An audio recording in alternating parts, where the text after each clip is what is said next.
when there were no GPS, when there were no Google Maps. During those times, you decided to go on road trip from Dubai to India. In Balochistan, I was taken at a gunpoint when I was passing through the opium farms. My car had some mechanical failure. The radiator pipe had burst. I've heard you have been instrumental in receiving royal pardon from His Highness. Perception about the prosecution for me and for others all changed, that it is not just a place of punishment but a place of pardon. And to me, it became like a temple of justice.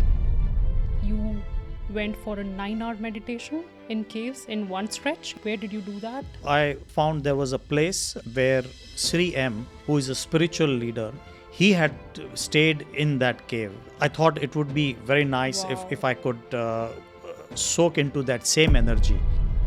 Despite of having physical ailments, you managed to conquer one of the peaks of Kanchenjunga mountains. I have always been fascinated when it comes to mountains, but the only drawback was the family history of heart ailments, and then I had some mild symptoms of asthma also. However,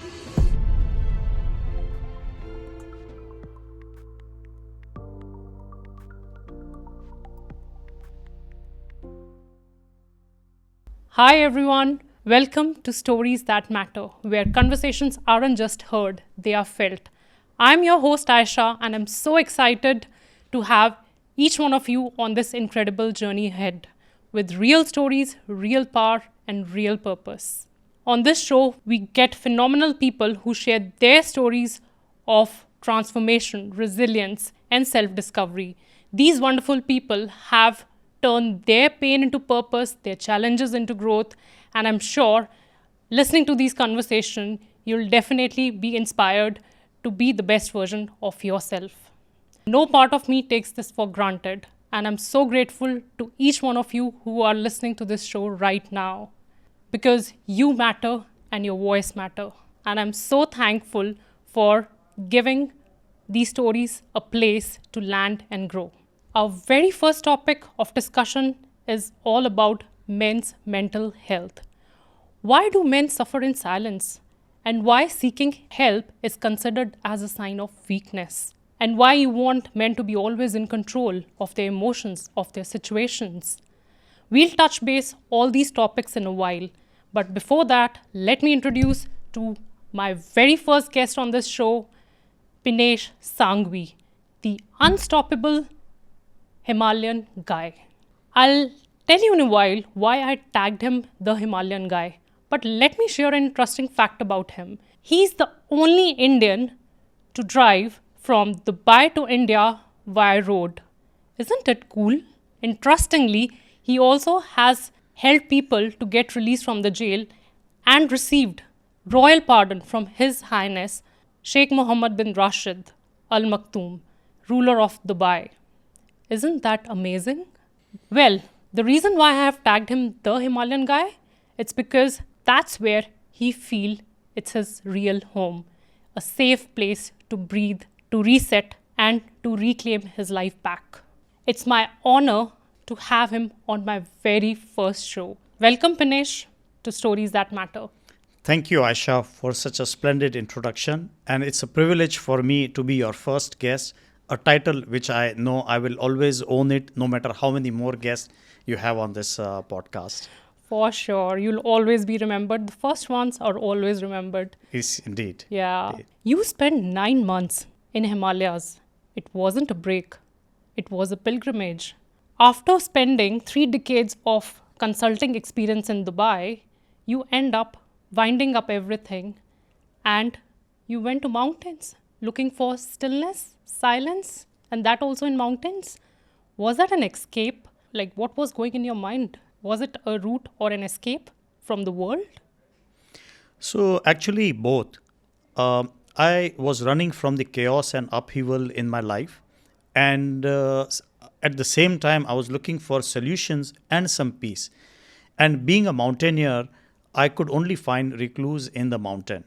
I have been trekking from a very early age, and mountains have always fascinated me. So I thought that would be the best place for me to go and look for answers. You went to a place where you belong. That's true. That's true. Because this is where I reclaimed my life. What does reclaiming your life, what does that mean? So, past COVID, things weren't working in my favor, and I was facing challenges one after other. My life had really gone for a toss, and I also have a family history of a heart ailment, Uh-huh. and which is the reason why I've always been attracted to mountain to find recluse. But this time, I think it was too much, and I faced some heart related challenges.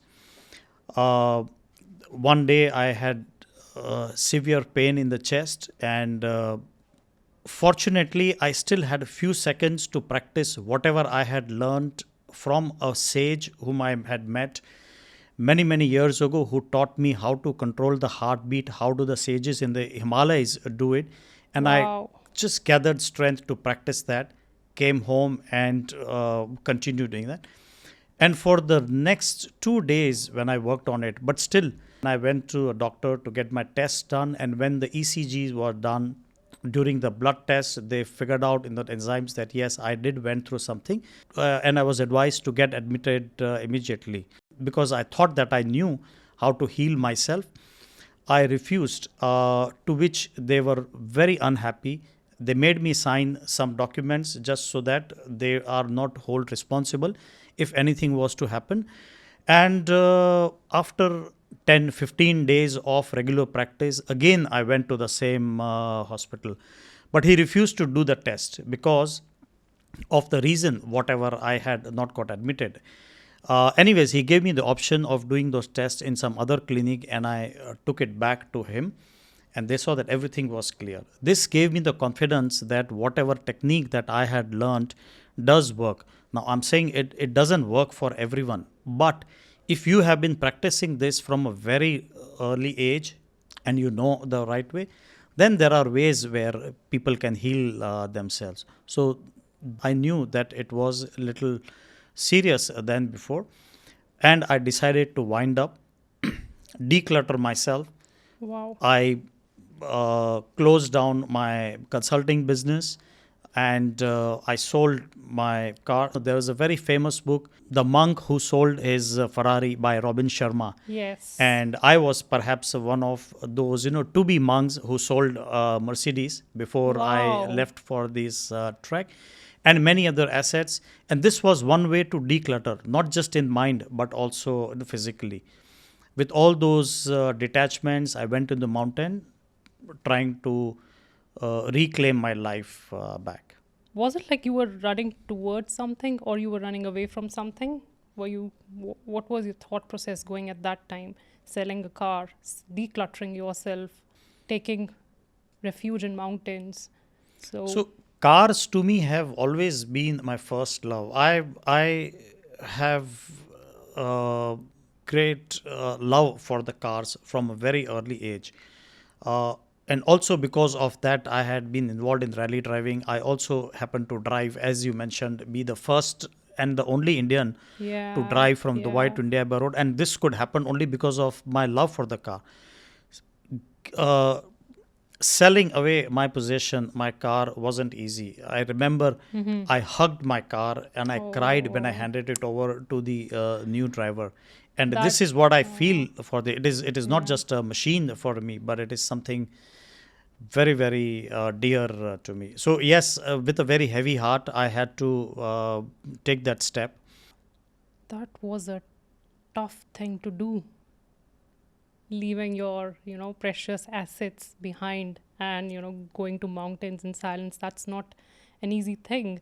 And hats off, you had that courage to do. I think people should also understand, like, sometimes when they are in mid of such situations in life, what they need to do is like declutter themselves physically, emotionally, mentally.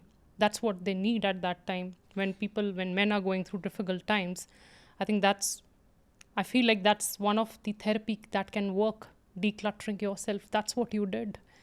So normally in a situation like this, men come under pressure, and if they Uh-huh. don't have the right support, they can crumble under that.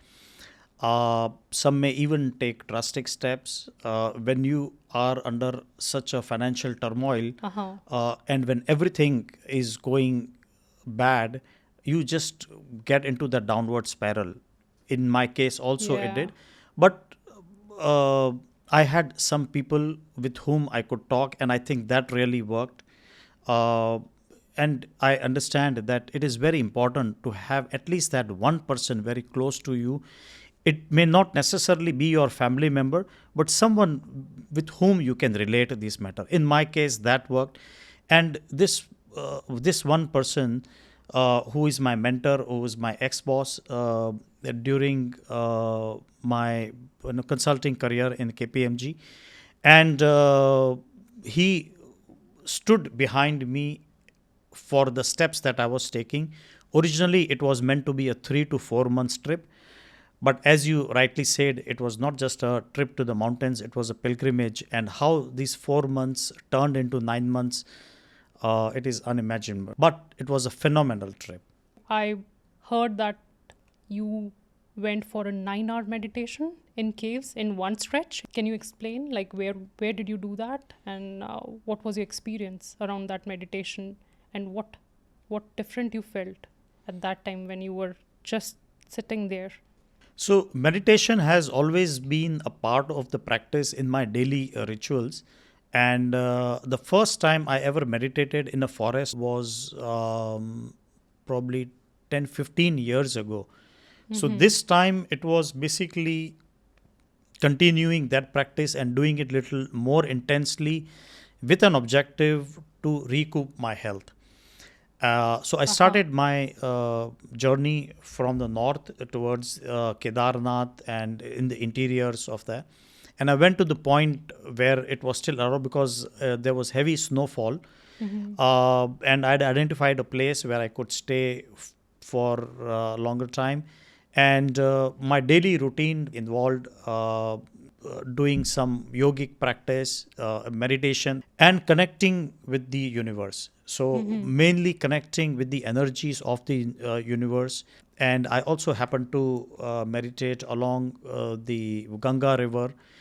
And I found there was a place where if you would have known Sri M, who is a spiritual leader, he had stayed in that cave, and I had heard about it, so I wanted to do that. And yes, so I stayed in that cave. I meditated there for longer hours, and as the practice went along, 3 4 hour meditation turned into 7 8 9 hours Wow. very easily. I want to know who is Sri M. So Sri M is a spiritual leader, and he had a guru by the name of Maheshwar Nathji, and he wrote a book. So his biography is called as I think, the Himalayan Masters, and in that he had mentioned how he had a visitation from an entity from other realm when they were sitting in the forest out just outside of that cave. This snake head entity had given them a visitation and had a conversation and blessed them. So I thought it would be very nice if Wow. I could soak into that same energy. And therefore, I decided to stay there and meditate myself. Yes. I'm sure like there would be some divine energies there that led you, to extend your meditations from 3 4 hours to stretching up to like 8 9 hours. That's pretty long. So yeah, it was, and I fully agree. I mean, that place.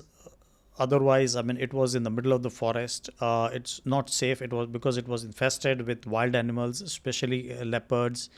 Thing.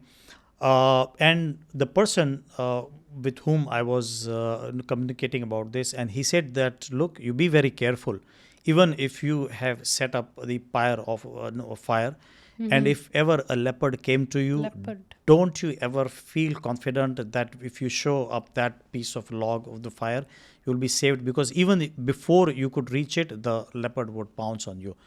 However, um, I am a follower of sage Shanti Suriji. Is a Jain monk, And Shanti Suriji has meditated in the Aravali mountains.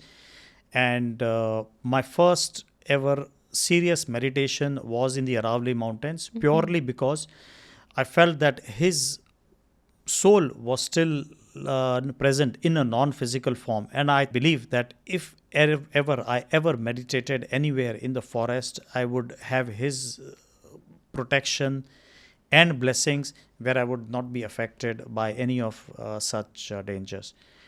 And Aisha, Uh-huh. just around that place, one day when I decided to do a ritual which involved setting up the fire and invoking energies, I started at night 9:30 till 6:30 in the morning, and that entire night I was in that area, and it was hard for anyone to believe that none of those animals ever came around, and I was able to finish it.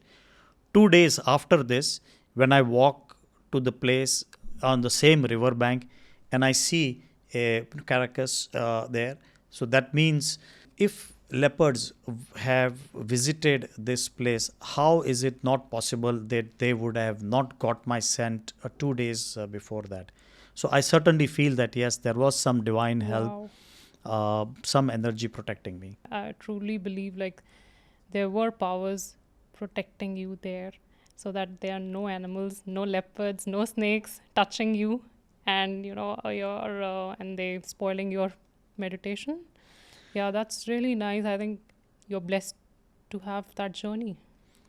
So I cannot say that they never touched, and I cannot say that they never visited, Uh-huh. because I have heard that when you are in that phase of meditation, they do get attracted towards you Okay. because they feel the vibration, Uh-huh. and therefore they will like to come closer to you, but they don't harm you.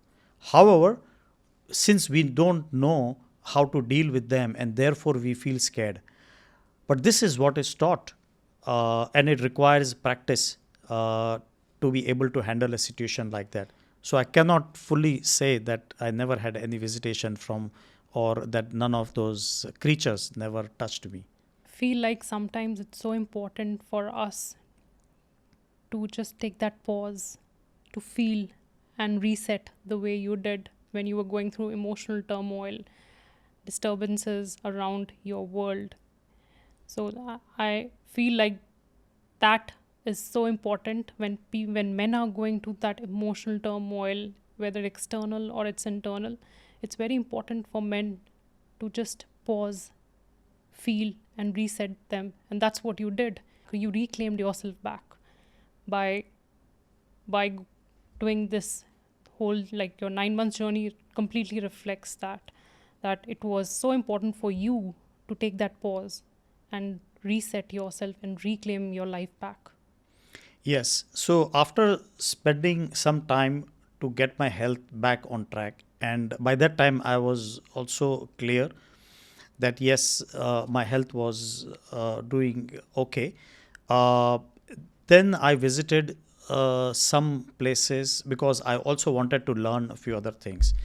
I had heard about Kamakhya, which is Hmm. in the extreme northeast of India in Assam.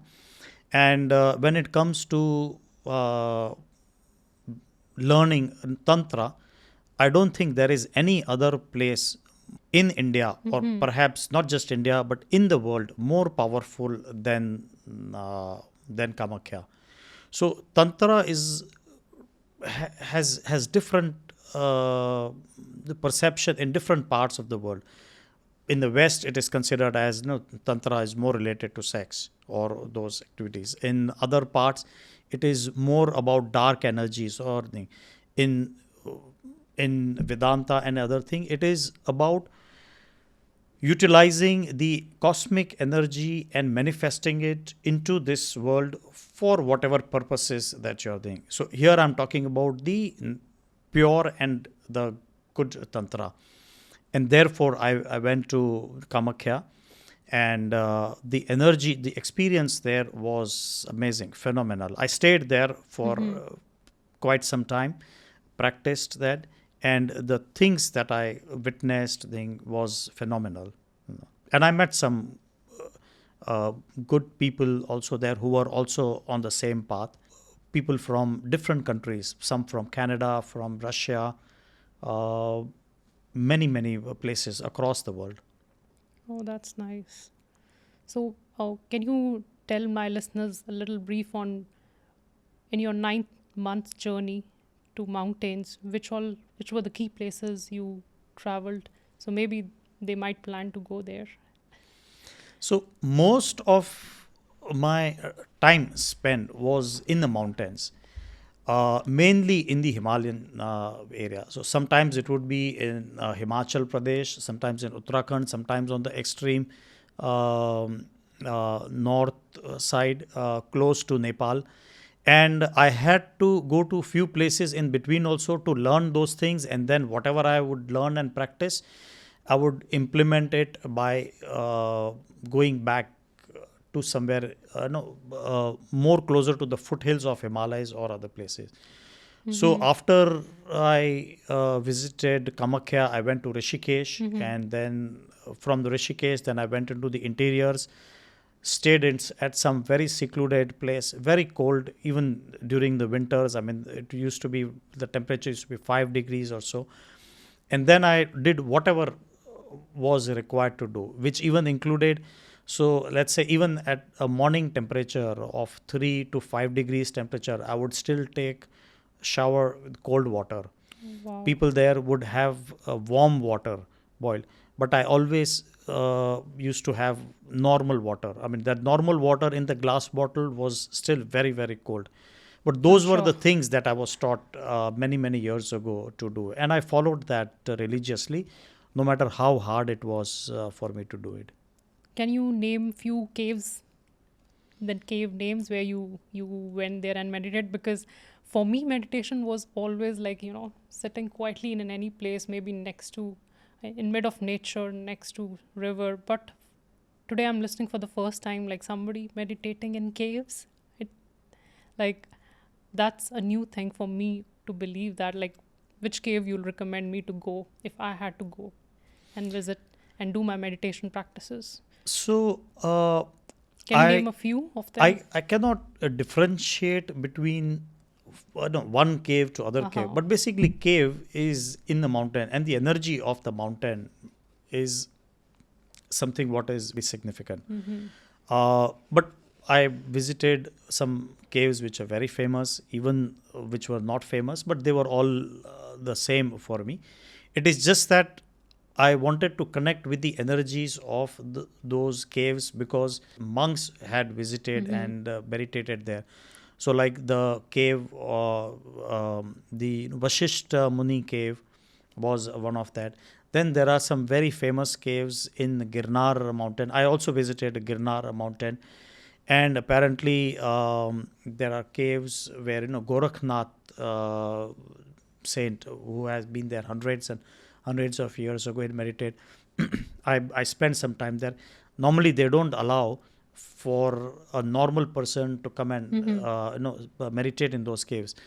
But after communicating with those people who were taking care of the caves, yes, they understood that it was fine for me to meditate there.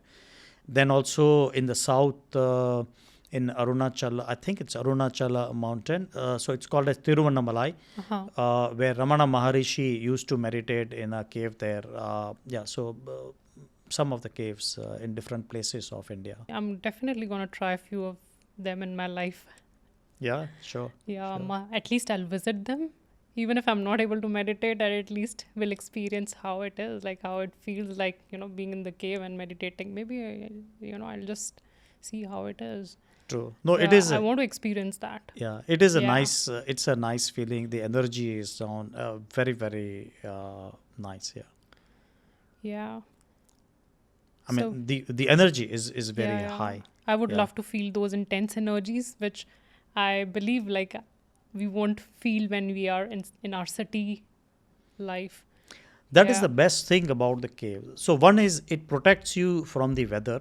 It Uh-huh. protects you from any other noise or disturbances. And also when you are sitting in a closed environment, the sound of the winds and is very different, and you have Uh-huh. that humming sound in your ear. Certain part of meditation, certain kriyas, which require you to focus on certain part of your body or chakras, the cave environment helps you to reach there much faster as compared to sitting in the open. But having Oh, said that, if you nice. are very well established in meditation, I mean, it doesn't matter whether you're sitting under a tree or in the cave, you can still achieve it. Okay, nice to know. Yeah. Let me take you through a small story of how I gained this knowledge about overcoming the fear of breathing difficulties or heartbeat, and especially when you are on a high altitude with no medical help. How do you survive that risk? So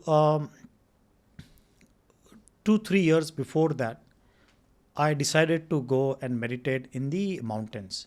I had learned Vipassana, and I believe that is the best, one of the best thing that happened to me, uh, which is learning meditation in a formal way. But because we always practiced it in a confined area, which was in a meditation hall, I wanted to see how is it like meditating in the open.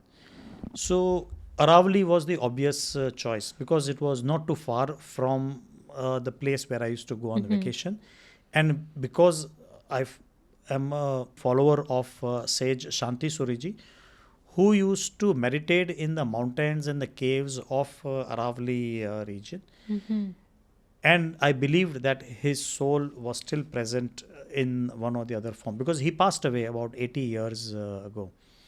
So I went to Aravali Mountains and meditated in the caves. And during those days, one day when I was just wandering through the passes of those mountains, I bumped into one very normal looking sage. We had a small conversation, but we clicked very soon.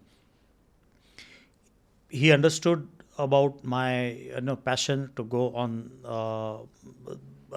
in the Himalayas, to go in the Himalayas for meditation, and he also understood my love for meditation, and Okay. he shared a few things. So this is the first time that I ever learned how anybody who has got any heart ailment, how through normal practices or let's say yogic practices, how can you control your heartbeat and overcome this thing physically. Oh, that's possible. It is possible, and this is what I did now when I went to Himalayas, something that I had learned and had been practicing seldom. But when I first had this chest pain last year, which is when I took an escape, this is the same technique I did, Okay. but more intensely. Uh-huh.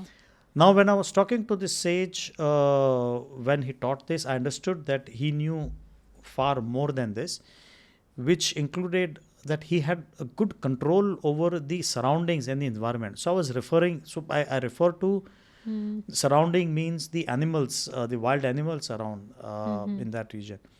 And one day I spotted a bear not too far from where we were sitting. And I thought it is just that the bear is not interested in us and therefore not advancing. But after few more meetings with him, I understood that it was not just bears. It was any other snake or other also. They would come towards us but maintain that distance. The reason? Uh, I maybe he had a way. Okay. He had a way. So there is, I mean, I cannot prove it, but I felt that it could not be just a coincidence once because every time. Right? So when I discussed with him, he said that how can you use your energy? There was no reason for me to doubt him because Shanti Suriji, whenever he used to meditate in the forest at night anywhere, wild animals would come and sit close to him, not harm leave aside harm him, not even harm each other. Oh, wow. That's possible. That is possible. That is possible. If you check, you will see several such cases. Many sages have managed, and this is because of the aura or the energy that they carry around them. So this helped me learn this technique also, but because of limited time, there's only so much that I could learn. But he taught me some very basic things because he knew that I would be spending some time in the forest. And this is how I learned how to overcome the handicap about Your physical fear, in fact. physical Fear. ailment. Yeah, okay. And equipped with that knowledge, then I went to Kanchenjunga. Wow. Fortunately, I didn't have a need to use that, but there were other challenges that I was facing. We have spoken about mountains. Now let's talk about something which many men carry in silence: the emotional burden of legal battles, society pressures, negative thoughts. So, I've heard like you have been instrumental in receiving that royal pardon from His Highness. So, I would like to know that story. I'm still like I'm not able to absorb that yet. That you receive pardon from His Highness. That's cool. Yeah, that's true. I have been instrumental in helping some people to help them get released uh, from their criminal cases which involved jail sentence or other charges, including deportation or other more severe criminal charges. Yes, that's true. How you end up catering to such a case? Like, I'm sure there would be a complexity of dealing with legal battles, knowing that you don't have a legal background. I would love to know, like, how you end up doing that. What's the story behind it?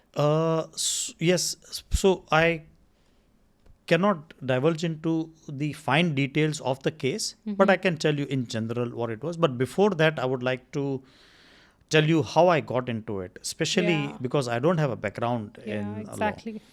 So just very briefly, I was facing some legal challenges, and I had to engage a lawyer, only to know at some stage that the lawyer had no role to play in that case, and yet he had charged me a fee for that.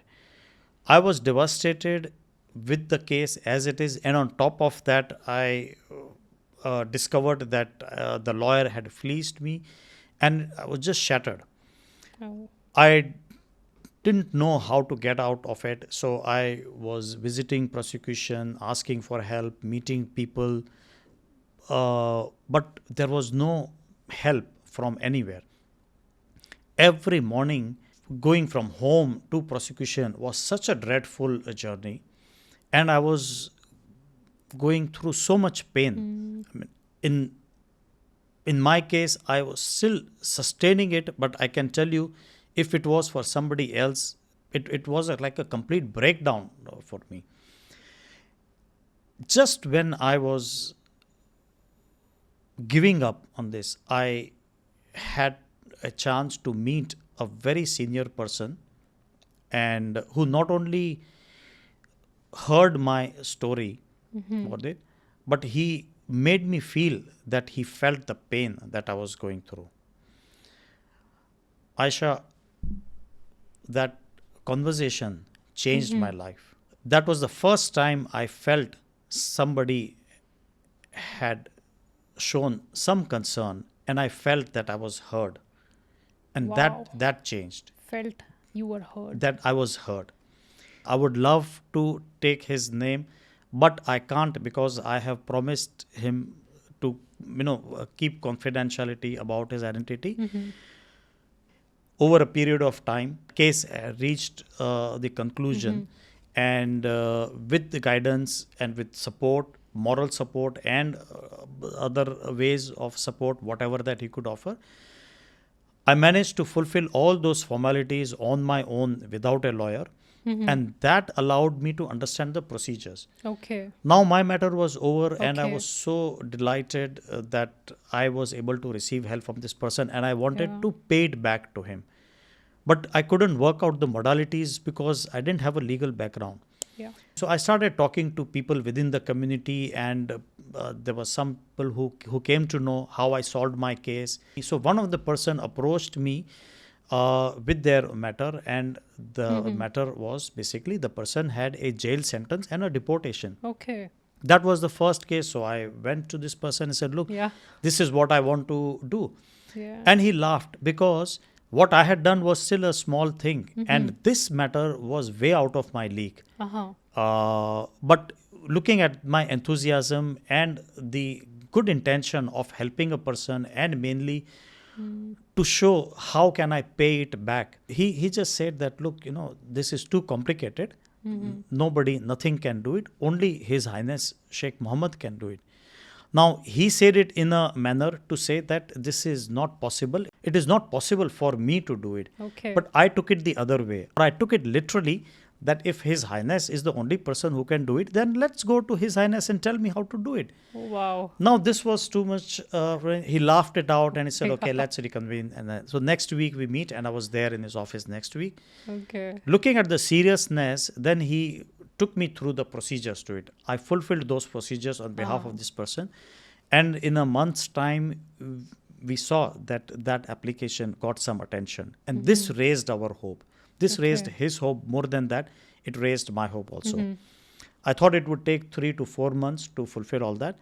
But after 7 months, I was in a one-on-one conversation with one of the very senior guy in public prosecution. And we were discussing how to find a solution for this. This was possible only because of him and a few good men in prosecution.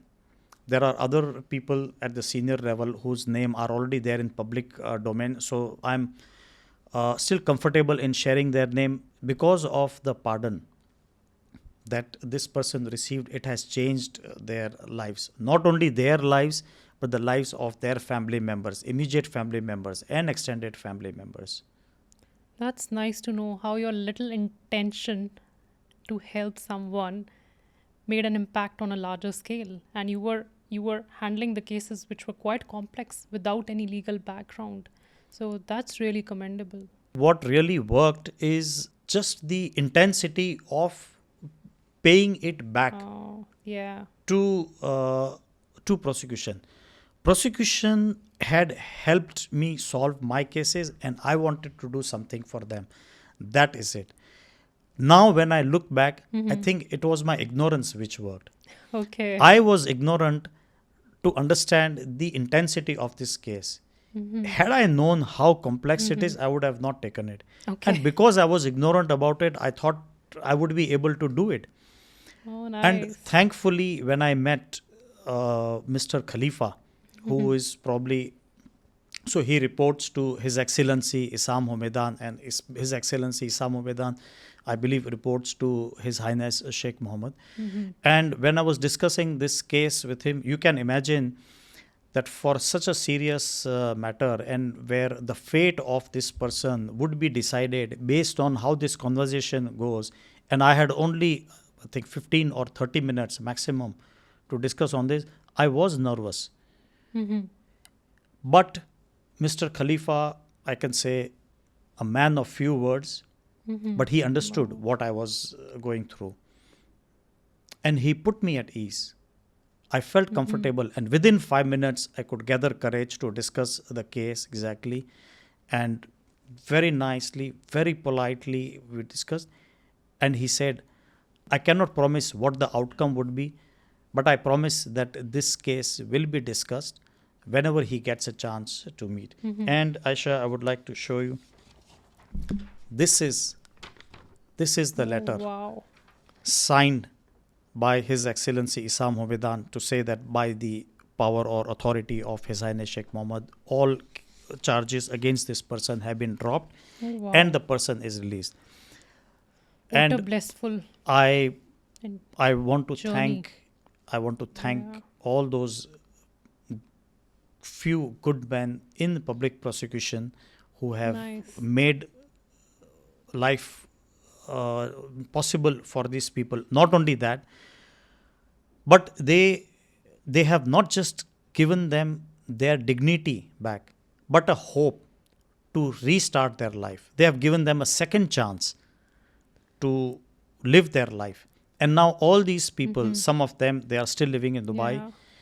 They are very grateful to the rulers, to all those who help them, and from their side what they are doing is contributing by helping others. Wow. And very recently I met one of the person. After 8 years I met them, and so I had helped release that the husband of this person, and husband and wife both are now helping other people, Oh, wow. whether it is legal Brilliant. matters or whether if they need psychological support or counseling or anything, but mainly those who have been involved in criminal cases. And I'm glad to know that one good step done many years ago has now become a movement, and many have been benefited, and it is, it is just their way of paying it forward. Yeah, I think when men are going through these kind of struggling with this legal battles, what they need is a second chance to prove that they can come up better. They can be the better version of what they were before. So I believe in Not this. only this, and when I talk to them, they share the same story, that how their life used to be or how they used to feel going to the prosecution, because that was a place where you see people with sad faces and sad stories, Yeah. because all of them are going through difficult times. That is the reason why they are there. But things changed for them, and this place was not just a place where people get prosecuted. They felt that this is a place where people get pardoned also. So the perception about the prosecution for me and for others all changed, that it is not just a place of punishment but a place of pardon. And to me, it became like a temple of justice. Wow. That's the first time. Temple of Justice. It was no longer a dreadful feeling, the thought of going to the prosecution. That's so nice to know that, those few good men still exist in prosecution who are creating such perception. People are not aware of it. The way people perceive, like, of course, when anyone goes to court and all, they're always, in that feeling, stress, burden, a lot of anxiety, what will happen, a lot of turmoil inside, like emotional turmoil going on. When I talk to these people, especially let's say this one person, she's now in Philippines, Okay. and I spoke to her husband and them some time back, and that conversation, I think half of the conversation was just about thank you and God bless you, thank you and Wow. God bless you, So after every nice. sentence as a prefix and a suffix. And I feel that this thank you and God bless you, out of that 25% of it is being there for this one person, for his highness thing, Yeah. and those good wishes are for them. And now they say that when they talk about Dubai, they talk so highly about it. Oh, And nice. I realize that these are the goodwill ambassadors of Dubai. True. All these people who have been pardoned, I think for they will never forget about this for this life, and anybody who is going through it, they feel so proud to share this story in Dubai or outside of Dubai. And especially for this person who was the first point of contact for me, who was the first person who helped me, and because of that, now everybody else is so grateful and thankful to him. And there is one more thing. When you speak to them, they try to be so neutral and normal about it, saying that this is their job. But I feel they have gone beyond their line of duty. Wow. When it comes to fulfilling the procedures, when it comes to understanding the case, yes, that could be the line of duty. But feeling the pain, the empathy that they have, and going out to see how it can be resolved with minimal with minimal difficulty to them, that is something which is very personal. It is their own inherent qualities, and not just because of the position what they hold in that. And here, Aisha, I'm talking about people who are very, very senior in their line. Like this person, I would say he's probably number 4 or number 5 in the rank, and yet so humble, so down to earth, Wow. so respectful, That's so amazing respectful. to know we have good people in prosecution. Yeah. Yes, Yeah. true, everywhere. And in fact, what completely turned your story was like talking to that one person.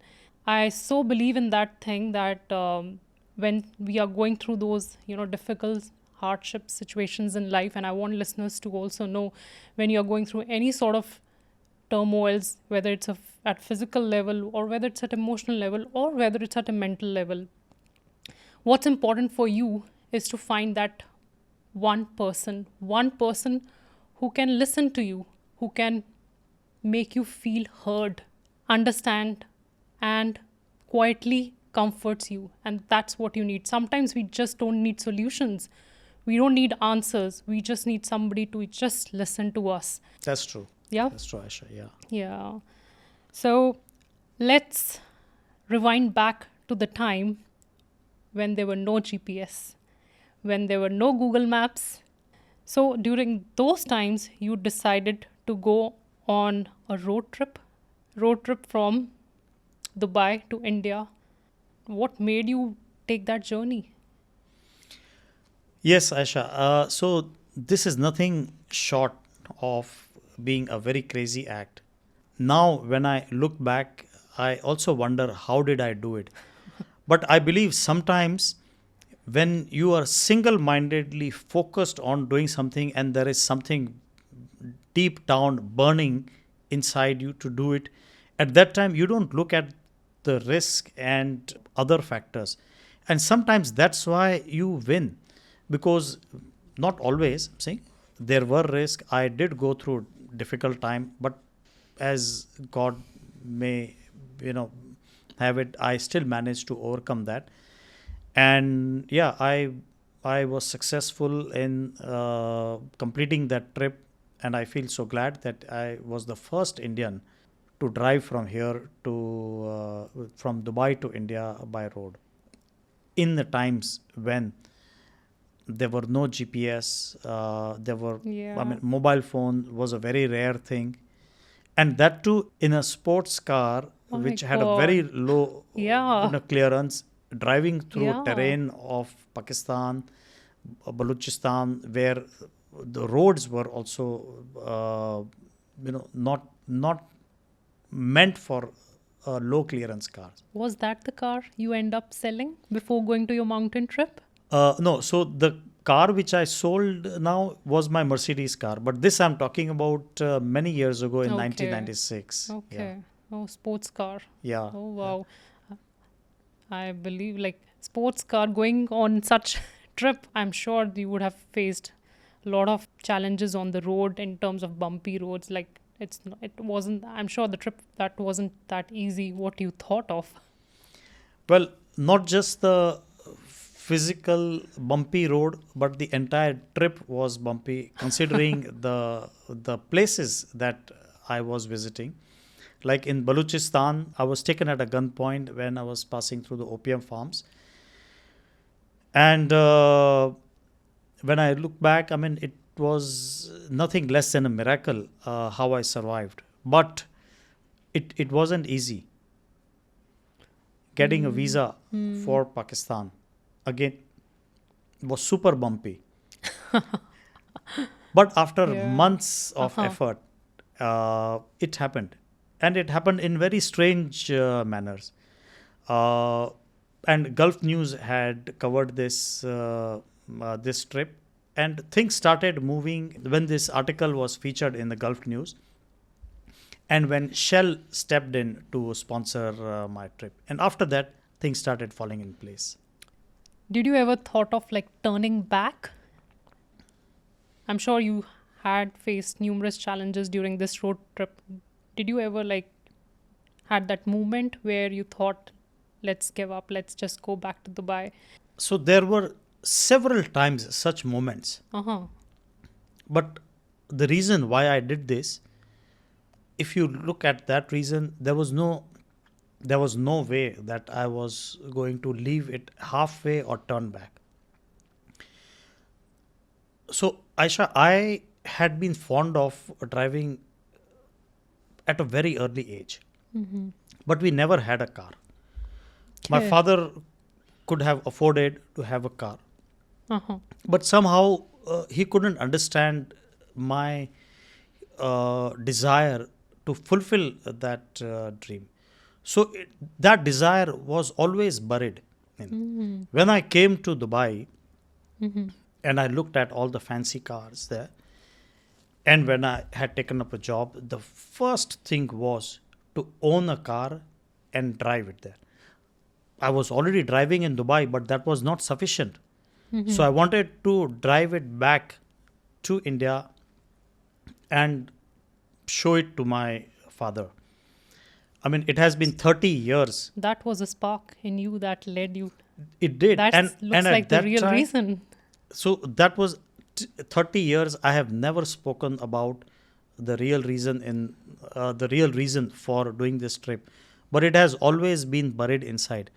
But for some reason, when we decided to do this podcast, and when I was in the Himalayas, I met one Russian lady who was very, very advanced meditator. And when she came to know about some of the things that I had gone through or was doing, and she said that this story should come out in the open, Okay. not just for myself, but it would inspire others. So this was about my meditation story and the struggle, how I was trying to reclaim my life. And when we decided to do this podcast, I thought that yes, not just this, but all the stories should come out. So this is the first time that I'm revealing the real reason why I went on the trip, and it is to fulfill that dream, not just to fulfill, but to prove it. To your father. Yes, to my father, that even if he could have afforded to buy a car, that would have helped me, fulfill those dreams, those wishes. But because he did not, so that desire was so buried deep down in me that I would not have rested without fulfilling it. It happens like our childhood dreams. If they are not fulfilled at that stage, they still stay with us. I want to hear that story of your One Piece scratchless story, which you were referring me before we started this podcast. I would like to know that story. What was that One Piece scratchless story around this trip? So, when I was doing this interview with Gulf News, and we were talking about the hazards that I could face, what would be the danger, and very obviously, one of which would be if something would happen to me, uh, because traveling through Pakistan wasn't Yeah. always safe, especially being an Indian. Yeah. Secondly, if I would have met with an accident or so. So these were some of my biggest fear. And at that time, I had prayed to God. I prayed to Bhairavji that if I reached India in one piece and scratchless, not a scratch to me or to my car, then upon reaching India, I would first come and pay my homage to you before I reach my home town, Bombay. And Oh, wow. that's how it was. I reached Bombay safely, scratchless, in one piece. And Wow. you'll be surprised. 2 days after I reached Bombay, my car had some mechanical failure, and the radiator pipe had burst, and it could Oh. not be repaired. And I was thinking, if this incident had happened, even if I was just 50 kilometers away from Bombay or anywhere, I would have to take this car on a recovery van, which would not be as exciting as reaching my home safely in the car itself. So that is the level of divine support and help that I Wow. got from universe or whatever energies that you can think of. Not just divine intervention, it really reflects the love you have for your cars. Like in your prayers, also, you are like, I want not just me to come back scratchless, but also my car. And that tells like how much passionate you are about driving cars. That's true. I mean, if only I could say, if cars could speak, then I would say that this is the pain that my car also went through Uh, and took care of it, that I would reach home on the wheels and not on the recovery van. do you talk to cars? I do. I do. In fact, when I sold my Mercedes before I went on the Himalayan trip, Mm-hmm. I cried and I hugged it. And the new Oh, owner of the car, he said, so he patted on my back and said, "Don't worry, we will take good care of it." I do believe that they are not just a piece of metal. If you feel it, then it has energy in one or the other form, and sometimes it does help you yeah, very or true. and keep you safe. So your story really tells me that, our dreams don't die with just no. I feel like they begin when somebody says no. Instead of taking it as a rejection, it's actually a redirection. And in your case, your childhood rejection of not owning a car turned into a blessing. It turned into a bold story which you can actually share with the world. Yeah, that's true. Now I understand it is all based on the DNA of a person, and I'm not talking about the biological DNA, but the soul DNA. In my case, uh, because of my faith in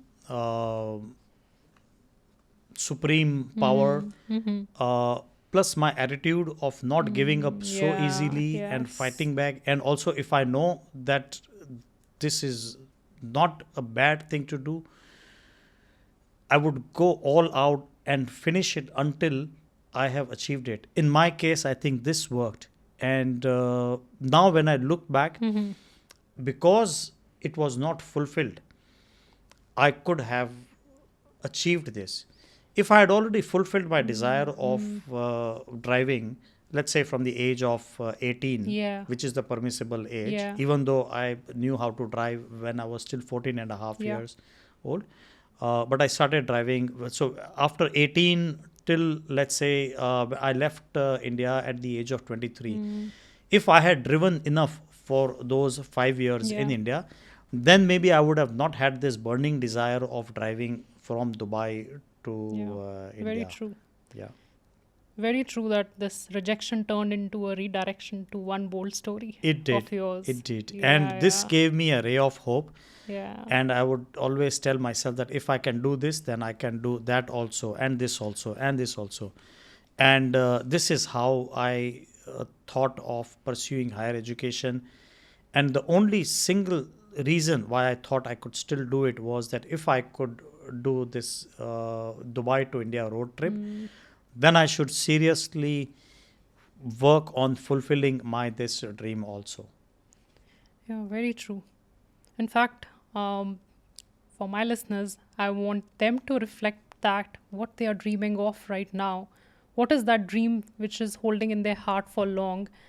And maybe this is a sign for you to convert that dream and take that daring step to make it realize in real. Yeah. And Aisha, to share some incidents during this trip, Uh-huh. this trip was nothing less than miracles. I'll tell you one sense. So, Mm-hmm. throughout Pakistan, Uh-huh. first of all, it was not easy to get a visa for Pakistan, but somehow I managed to get it. And but because of the complexity of it, I was provided security. So I had security guards with me, sometimes in my car, sometimes an escort vehicle also with me. And when we were driving through Baluchistan, we drove the whole night. So we started off at very late night, drove the whole night, and just before twilight, our car stopped at one place. It was dark. I opened the bonnet. I couldn't figure out what was wrong. So we waited for the sun to rise to see. And as we were waiting, there was a four-wheel drive which passed us. And by the time the sun was up, we looked at the car under the bonnet, and everything seemed normal. And I turned on the ignition. It started. As we drove few kilometers, there was a hump, and just past the hump was a big hole. And fortunately, I managed to turn the car. The front wheel escaped going into the hole, but the rear wheel, half of the wheel went into it. And because it was a sports car, so due to the wide tires, we still managed to be on track. Few kilometers later, again there was a hump, and this time we were more careful, and there was even a bigger hole. And just after that, we see that same four wheel which had crossed us a few minutes ago had turtled down, and there was a body lying outside. My security person, he was not sure if it was real or a trap or something. So I waited a little far until he went to check, and it was a real accident. Oh. And we drove 300 kilometers on to Quetta to arrange for medical help for them. But from that place onwards, we were both very quiet driving. And then I broke the silence and asked him that, what do you think, why our car stopped? And so Riaz was his name. And he said, even I've been thinking that.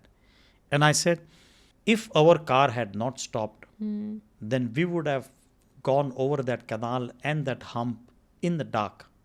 And because of the darkness, we would have not been able to spot that hole, which is what this four-wheel also went through. And because he could not estimate how bad that hole was, he went at the same speed on the second hump as well. And that is when he lost balance and the car turtled up. If it was not for that car stopping on its own, it would have been us lying dead on that. Yeah. Feels like you were divinely protected. I was. This thought sends shivers to me, still unexplainable, because I can tell you I didn't do anything fixing any single wire or thing to make it start, but it stopped on its own and it started on its own. This is not just one, but there were several miracles like this. So when I reached India, so delighted, I was overwhelmed. Wow. But I was detained on the Indian border. Why? And so I didn't know about this because I had met the Consul General here in Dubai before leaving and then everything. But I was not aware that there was a pact between India and Pakistan at that time that they would not allow their respective citizens to cross through this border because of the dispute that they had on various issues. Yeah. And they were surprised that how did Pakistan allow me to go. So I was detained there. And I was worried about my car. So what would happen? So I parked my car in the zero line, which means that the rear end of the car was in the Pakistan side of it and the front was on the Indian side. That means no matter what happens, none of the country personnel would take possession of my car. And that way I felt secure that my belongings would be safe. And then they communicated with external affairs and other various agencies. The DIG of Amritsar was contacted and they came to the border. They called sniffer dogs to do a thorough check on my car. And only after 36 hours, after long interrogation, I was released, finding that it was genuine and there was nothing to worry. However, I could not share about this journey when I reached Bombay, because in those days Maharashtra was ruled by Shiv Sena the government. And how Bal Thackeray felt about Pakistan in those days. Yeah. So I couldn't take that risk. So I tried to keep a very low profile. So no Uh, media coverages. no media coverage. Z News had offered to cover this trip the moment I entered India, Okay. and I refused. So they said, at least let us, we would be happy to cover it when you yeah. enter Bombay. So Dahisar is the checkpost. Dahisar is the name of a suburb Okay. from where the Mumbai city limits start. Okay. And I changed my entry plan only because I knew that some of their personnel were already there, because they knew the approximate date that I was coming. And I changed my travel plan only so that they don't spot me when I enter Mumbai. Yeah, sometimes it's good to be low profile Yes. and yeah. do your job. And anyways, I Yeah. thought I was doing this trip for myself. It was not for media, and because Pepsi was one of the company who offered to sponsor, but they had a condition that I would have to do a press conference in all the cities in Pakistan, India, Okay. everywhere, and for a very decent offer for Okay. sponsorship. But it was not easy for me to get a Pakistan visa, and it was recommended that I complete this trip maintaining a very low profile, and therefore I did not accept their sponsorship. But Shell was more than helpful. I would like to share this one incident.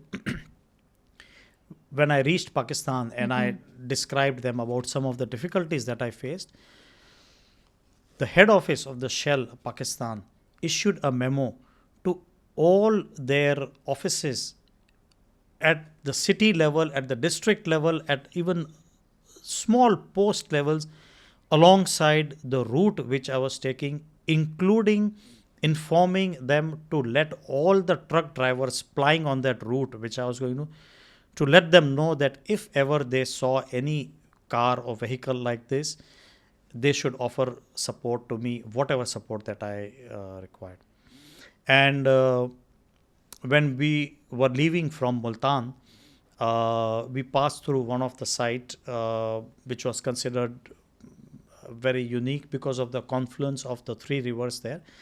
And just after that, suddenly the weather changed and there was heavy rainfall, heavy winds, and it was difficult for me to drive because firstly I was driving a left-hand drive car. Pakistan is a right-hand drive road.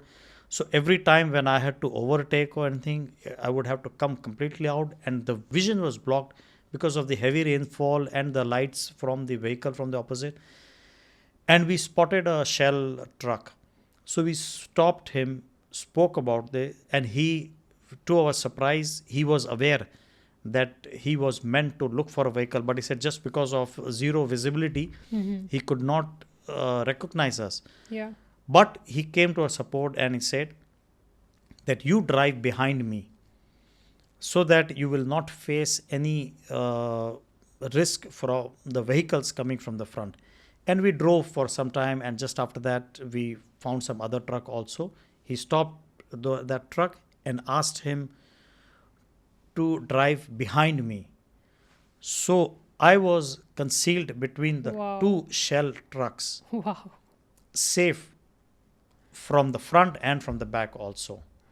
And we Yeah. drove like a convoy for good 4-6 hours. One of the truck, he had to go to some other town, so he had to leave. But by that time, he had already arranged talking to another truck also. So we found quite a few Shell trucks plying on the road, and one by one, everyone was there to offer support. And my whole that drive of 5-6 hours of driving through that storm was so safeful, and this was only because of Shell. So again feels like a divine shield, and that divine shielding around you, Yes.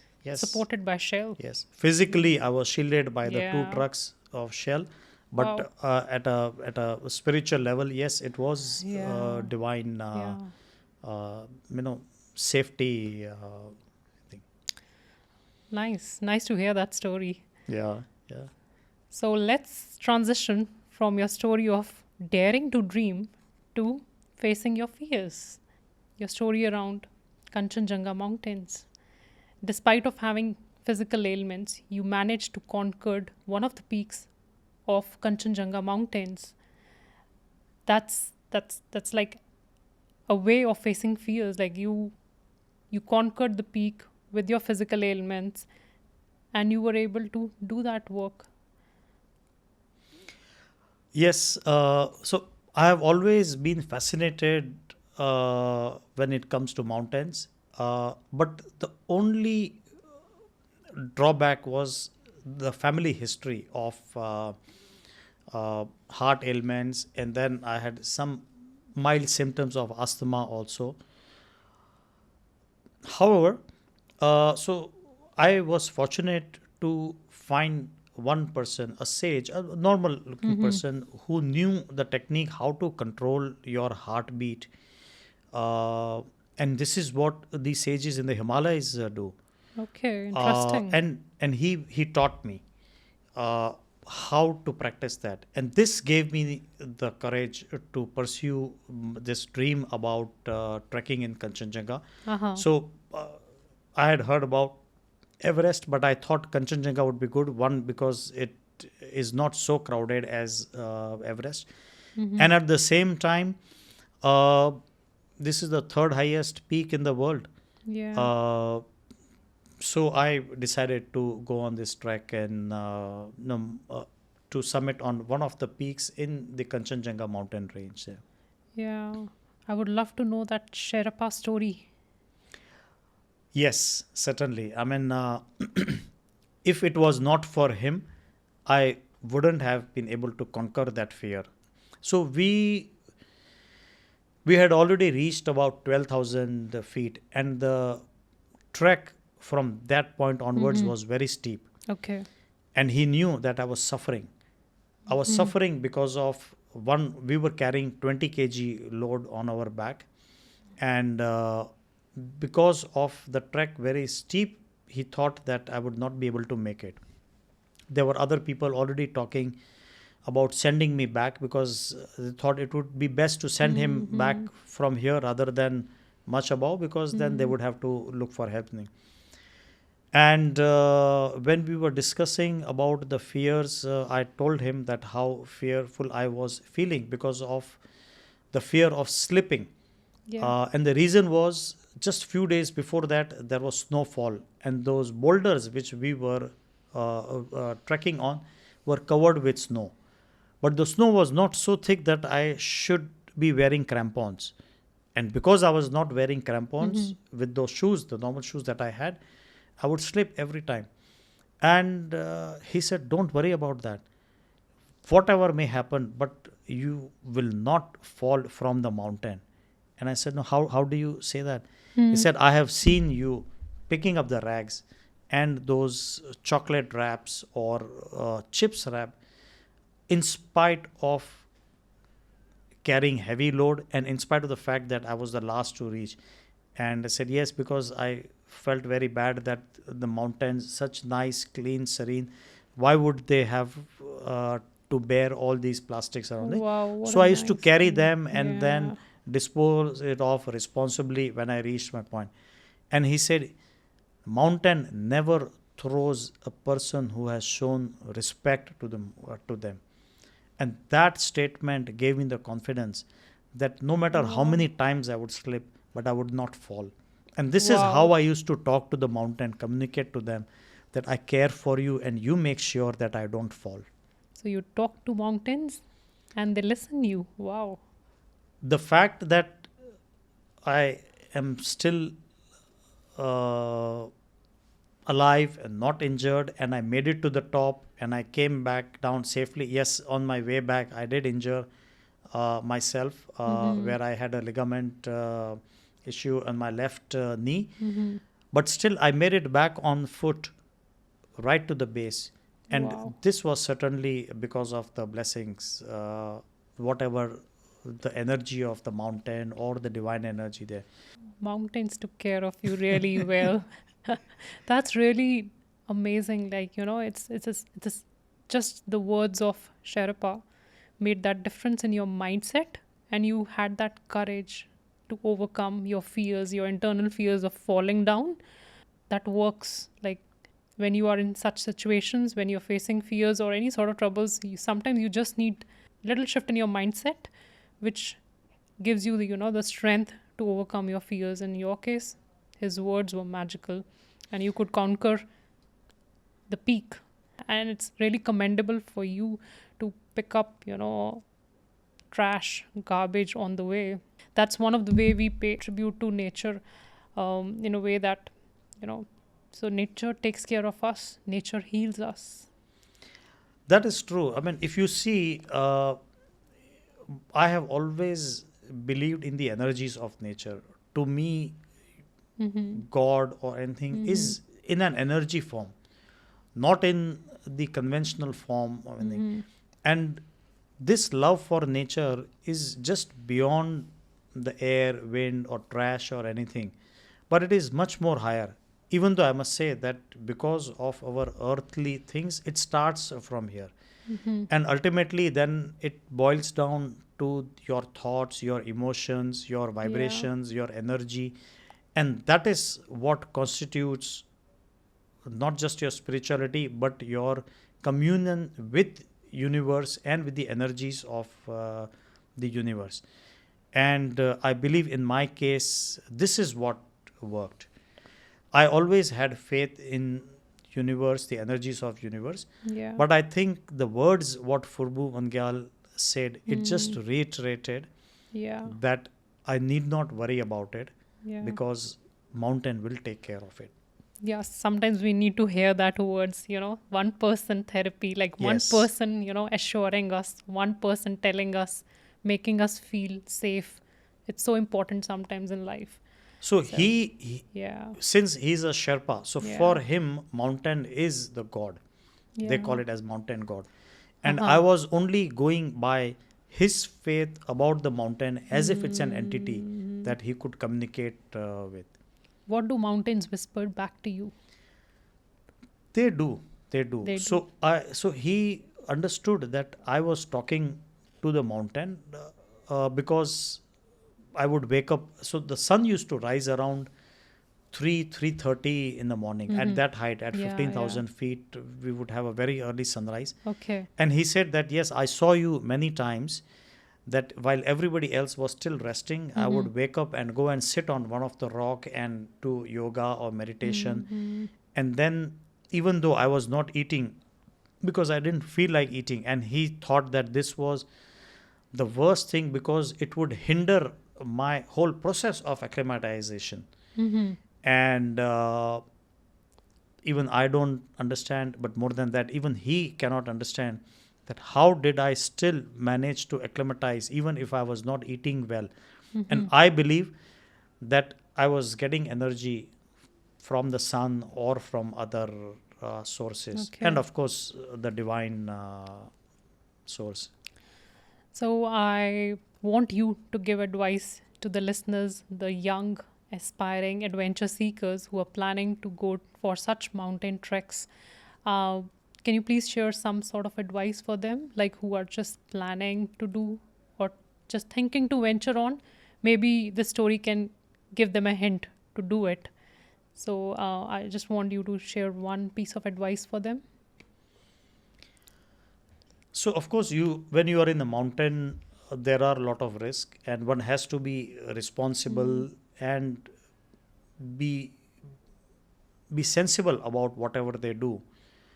But I'll give the same advice what Furbu gave to me, that if you take care of the mountain take cares of you. Wow, brilliant. You said we are born with two fears: fear of darkness and fear of being alone. Can you just lighten that up for me? What does that mean? True. So this is something that I so when I was in the Himalayas this time, in addition to meditation and thing, there were a lot of philosophical and other thoughts which would come to my mind as if some spiritual download or looking for answers. So many things. And you are trying your best to declutter and get things sorted out in your mind, looking for answers, I think. Just around that time, I felt that when we are born only with two fears. As a newborn, the only fear that we have is about darkness and being left alone. Otherwise, a baby never cries. The baby doesn't know about the risk of crawling towards a fire and it can harm itself. If there is a cliff, the baby wouldn't know the risk of falling. And so Yeah. many things like Yeah. that. When you grow up, you have the fear of losing your reputation, losing your belonging, fear of reputation, risk, losing money, financial losses thing. And I understood that these are all the fears that we have earned purely because of our way of living. And I thought, what if we try and work towards shedding off all these fears and come to a level where we are left only with the two fears that we are born? And if those two fears are taken care of, then you can die fearlessly. I mean, even the fear of death is not there for you anymore. And this is what I was trying to work on during my this journey in the Himalayas, the 9 months that I spent in the mountains, in and around Himalayas. Oh, that's nice. I would like you to take me back to the journey when you initially went for this recent trip to Himalayas, where you were doing some sort of therapies, like you were doing some sort of sadhanas, learning new modalities, and you referred to me Kundalini energy was one of them. So I believe like this is something which everyone is talking around. I want to know this matter from your words. What is it? What is Kundalini energy? And does it really help people the way it's advertised? True. So, Aisha, I was fortunate that the meditation practice that I learned was all very authentic and through authentic sources. Frankly, during this trip, because I was looking for answers and I thought the best way to get some answers was if I could find a guru who could Yeah. teach me something. Yeah. But again, I was very selective of who my guru would be also. And I spent a lot of time in the mountains. Till that time, I was on my own. Just around that time, it occurred to me that the sage whom I had met in the Aravali mountains way back in 2007, when I went back after 2 years looking for him, I could never find him. I went into that forest, went through those passes, over the hills, looking for the place where he stayed, or he said where his hut was, but I could not find him. And at that time, I tried talking to some tribal people living in that area, but no one could ever acknowledge that there was any such person living here 2 years ago. They said, we've been here living in these mountains for a long time. If there was anyone like this, we would have known before anyone else. There are more animals in this place than humans. So any human who would have lived here, we would have surely known. I was disappointed because not being able to find him, and then I understood. Then I felt that maybe he was not even there. He was not even real, and it came to seem like that he had just appeared to me, and I thought I was fortunate enough to have had this interaction, not knowing. I mean, but there is no proof of this, Yeah. but at least I Just a feel, feeling. yes, it's just a feeling that how is it that there is no trace of him, none of the things, right? So I felt fortunate that at least I had come in contact with someone like this, and if it was a non-physical entity who had showed it up to me in a physical form, then it is not limited just to Aravalli Mountains. It could happen even in Himalayas. Yeah, true. And that gave me the strength to keep going, whether I find a guru or not. I just thought that there was an invisible guru always with me. Yeah. That helped me stop looking for a guru, and I went Okay. on to do my practice on man, Okay. which involved doing severe meditation, intense meditation, some practices, a lot of thoughts on various subjects like philosophy and stuff. And while I was practicing on these things, it also involved working on yourself, which included chakras and meditation. And I understood that Kundalini meditation, it is such a loosely used term by so many people around, especially in the cities. I mean, if only those who are going to there to learn Kundalini, if only they knew that can you really awaken your Kundalini just in 10 days by doing practices like this? Okay, there are various methods to do it. One is helping it awaken in a normal way, and the other is the induced way. But even in an induced way, it has to be. So, anyways, there are so many gurus who are already talking about this, and I don't want to touch upon that. But I feel sorry. Sometimes the way it has been very loosely used. I feel your story is inspiring at so many levels, from daring to dream to facing your fears, from conquering the mountain peaks to fighting legal battles. So, in a way, feels like I'm hearing stories from extraordinary men. Somebody who's, I feel blessed. I feel very proud about it that you are here with me today. True. No, I see. I must say, I am like any other ordinary person. Yes, there are some things that I have been able to do it, what most people don't even think of doing it. And the only thing that I say is that it could be the DNA of my soul. Why do I think differently? And most importantly is, even if I think differently, it does get manifested in one or the other way. I do get support, whether it be for the stuff that I was doing in prosecution, whether it is my road trip, or whether it Okay. is going into the Himalayas or anything.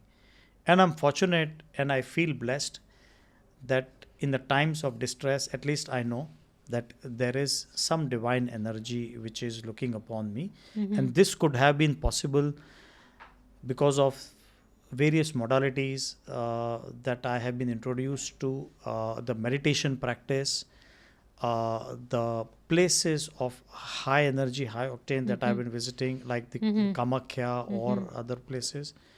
And which is why I wish that I could learn about this more and more. Oh, that's nice. Yeah.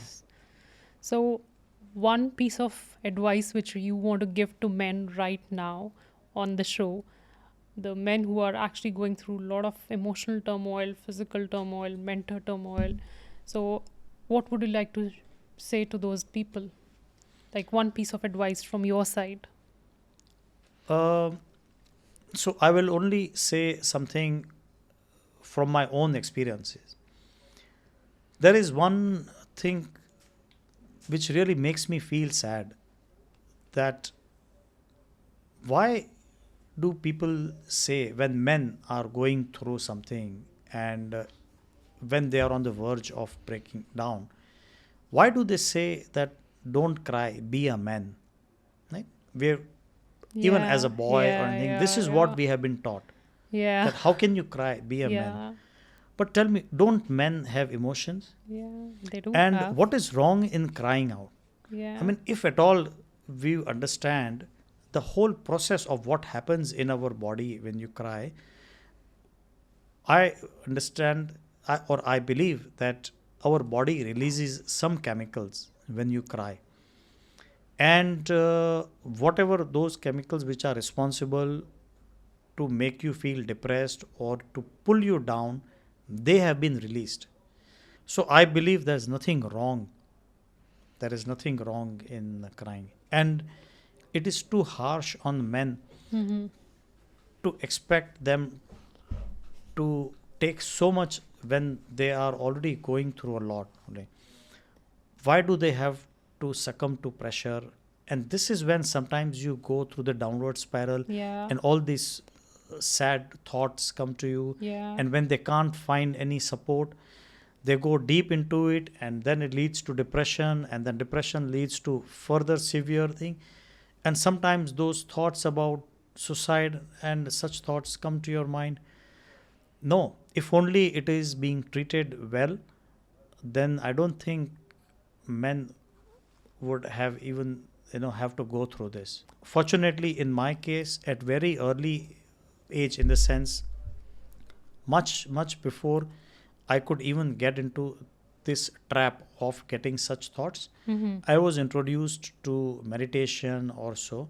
And yes, Yeah, there have been times when I felt depressed or thing, but by God's grace, uh, I didn't have to have those thoughts, what some men are yeah, having to go through. yeah. Today, actually, I want to let men know that it's okay to cry. It's okay to ask for help, and it's okay to be vulnerable, because that's what you need sometimes. You need that one person you can cry out loud, one person you can just be there, feel heard, understood. And that really works, and that's the magic of being with that one person. And it truly works. And I'm sure it's a magical therapy. It heals you internally. It does, yes. I mean, when everything is going right, Yeah, there is no need for you to approach people asking for help, right? The only yeah, time you need help is when you are going through a rough patch. And yeah, that is the time when you hide behind some sort of a wheel. yeah. But Br- the right time to go and talk to people, okay, so what? They will yeah, talk about something, yeah, right?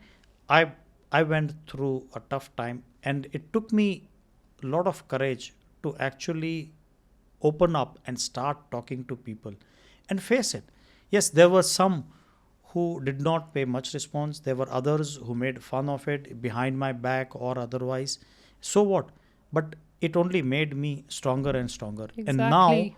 when I have to face any of these people, uh,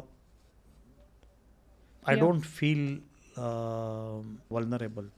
Everybody goes through a yeah, phase. yeah, Yes. And the only way I see it is that if I have managed to overcome one, two, three, four difficult situations like this, that means I have the will to fight. I have that iron will yeah, to not give up, yeah, right? And this is the inspiration that I got watching this movie way back in 1997.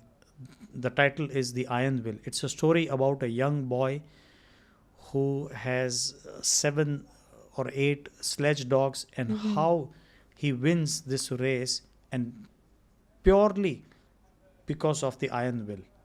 Oh, that's nice. Yeah. I would like to wrap up this episode of ours. And one message I really want to shout out to men out there is like, it's okay to cry, it's okay to ask for help, and it's okay to be vulnerable, and it's okay to be with that one person who can heal you, and it literally works. So don't forget, if you're going through any sort of problems, any kind of disturbances in your life, just believe in yourself and you can overcome those hurdles. Yeah. And and before I wrap up, your story also give an idea like how important it is, like sometimes to just pause down in life, to just reset yourself back, and and to reclaim your life back and come back stronger, to be that stronger version of yourself and give that version of yourself out to the world. So I am so grateful that you came here today and you shared your amazing stories with us. And no part of me takes this for granted. I'm really thankful that you were here today with us. So if this episode really inspired you in any way, or it broke that silence within you, just hold on. Hold on to that crack. Hold on to that silence. And think of coming back stronger in your life. Maybe this is a sign for you to work on yourself.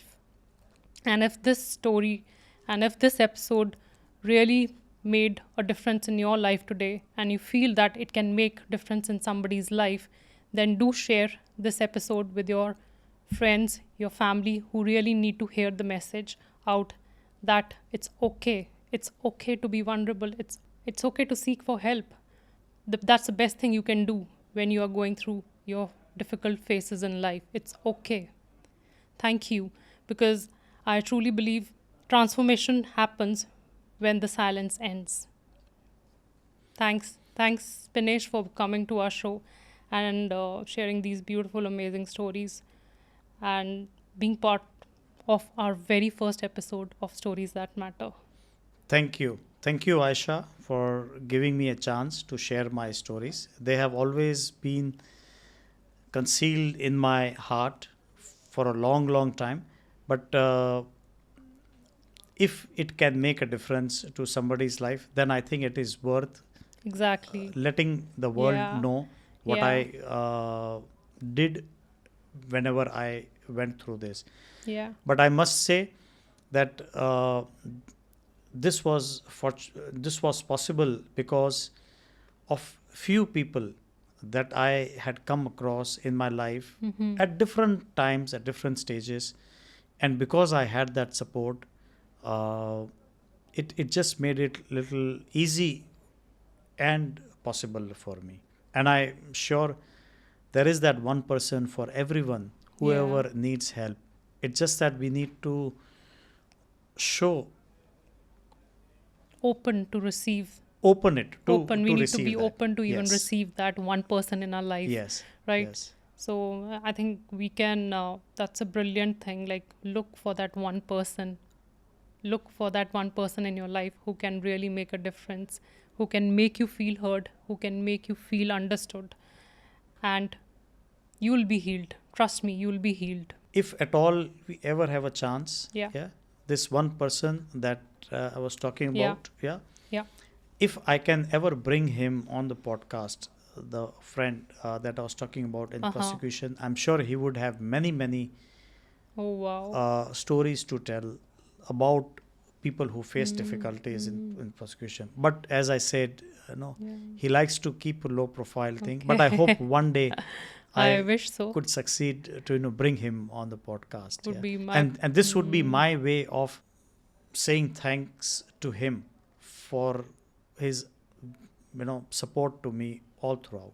I would love to have him here on this chair right in front of me and Indeed. share brilliant stories the way you shared your beautiful, amazing stories with us today. Thank you so much. Like they say, inshallah. Inshallah.